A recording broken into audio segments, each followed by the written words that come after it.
সরকারকে আমরা একটা বার্তা দিয়ে দিতে চাই, মনে রাখবেন ৭১ সালে এদেশের মুক্তিযোদ্ধা বলেছিল আমরা দিল্লির গোলামী জিঞ্জির ছিন্ন করেছি, দিল্লির গোলামী করার জন্য নয়। আজ 2024-এর জুলাইয়ের স্বাধীনতা সংগ্রামের পর আমি বলতে চাই আমরা দিল্লির দাসত্বের শৃঙ্খল থেকে মুক্ত হয়েছি, নিউ ইয়র্কের গোলামী করবার জন্য।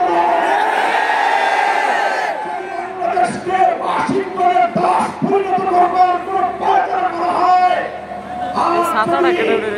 হিউম্যানিটেরিয়ান পরিবারের নামে আমার বাংলাদেশের বুকের উপর দিয়ে যদি বাংলাদেশের সার্বভৌমত্ব স্বাধীনতা হরণ করবার জন্য আমার স্বাধীন জনপদের 1 ইঞ্চি মাটি কেড়ে নেওয়ার জন্য যদি এই অপতৎপরতা চালানো হয়, জনগণের এই অপতৎপরতা যদি বন্ধ না করা হয়, তবে আমি সারা দেশের দেশপ্রেমিক জনতাকে উদাত্ত আহ্বান জানাবো, যুদ্ধের প্রস্তুতি নাও।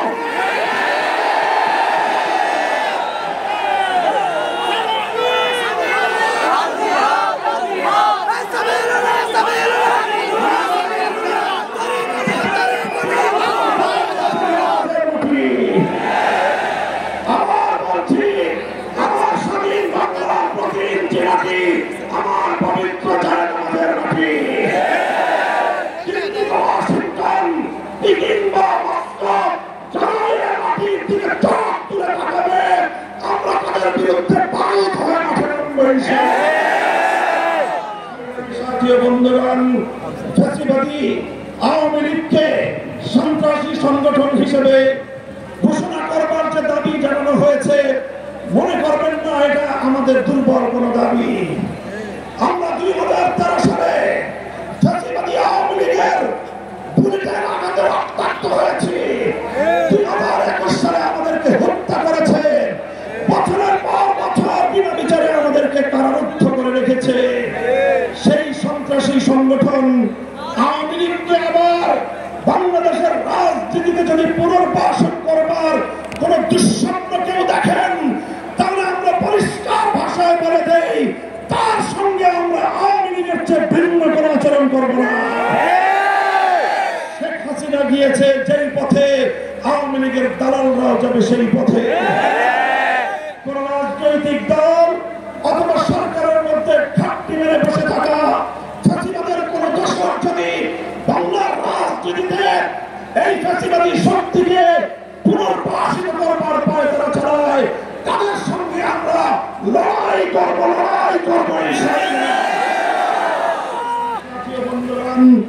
সর্বশেষ আমাদের কথা হবে শাপলার শহীদ যারা শাহাদাত বরণ করেছেন, ইনশাআল্লাহ হেফাজতে ইসলাম বাংলাদেশ প্রতিটি শহীদ পরিবারের পাশে দাঁড়িয়েছে।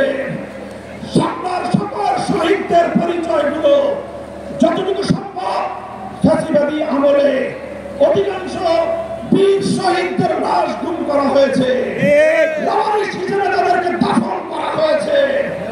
সরকারের তৎকালীন গোয়েন্দা সংস্থার কাছে যদি তার কোনো তথ্য থেকে থাকে, আমি বর্তমান সরকারের কাছে দাবি জানাবো আমার শাপলা চত্বরের লাওয়ারিস হিসেবে দাফন হওয়া প্রতিটি লাশ, গুম হওয়া প্রতিটি শহীদের তথ্য উদ্ঘাটন করতে হবে, জাতির কাছে প্রকাশ করতে হবে। গোটা বাংলাদেশে যতজন বীর শহীদান রয়েছেন, প্রত্যেক শহীদের পরিবারের সঙ্গে যোগাযোগ করে আমাদের সর্বশেষ ভেরিফিকেশন এবং যাচাইয়ের কাজ চলছে। ইনশাআল্লাহ আমরা শাপলার রক্তে রঞ্জিত এই মে মাসের মধ্যে হেফাজতে ইসলামের পক্ষ থেকে আমাদের ভেরিফাইড সেই সকল বীর জাতীয় শহীদদের পরিচয় এবং তাদের গৌরবগত ইতিহাস জাতির সামনে আমরা তুলে ধরবো ইনশাআল্লাহ। সেই সকল রক্তের শাপলার বীর শহীদদের স্মৃতি বিজড়িত ইমানের দুর্দমনীয় কাফেলা শাপলা চত্বরের শহীদি কাফেলা হেফাজতে ইসলাম বাংলাদেশকে আমি আজ বাংলাদেশের স্বাধীনতার অতন্য প্রহরী হিসেবে ঘোষণা করতে চাই। আমরা বলতে চাই বাংলাদেশের ইসলাম এবং স্বাধীনতা এক সূত্রে গাথা, বাংলাদেশের ইসলাম এবং স্বাধীনতা এক সূত্রে গাথা। যারা বাংলাদেশের ইসলামের উপর আঘাত করে তারাই স্বাধীনতার দুশ্মন, তারাই স্বাধীনতার শত্রু। আগামী দিনে দেশ এবং ইসলাম স্বাধীনতার এই শত্রুদেরকে যেখানেই পাওয়া যাবে সেখানেই প্রতিহত করতে হবে, সেখানেই প্রতিহত করতে হবে।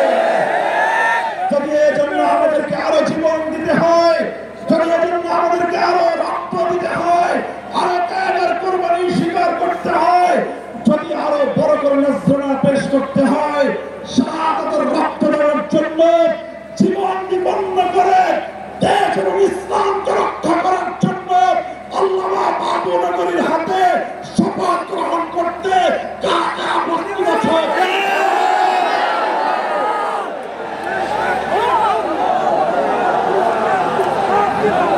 আল্লাহু আকবার।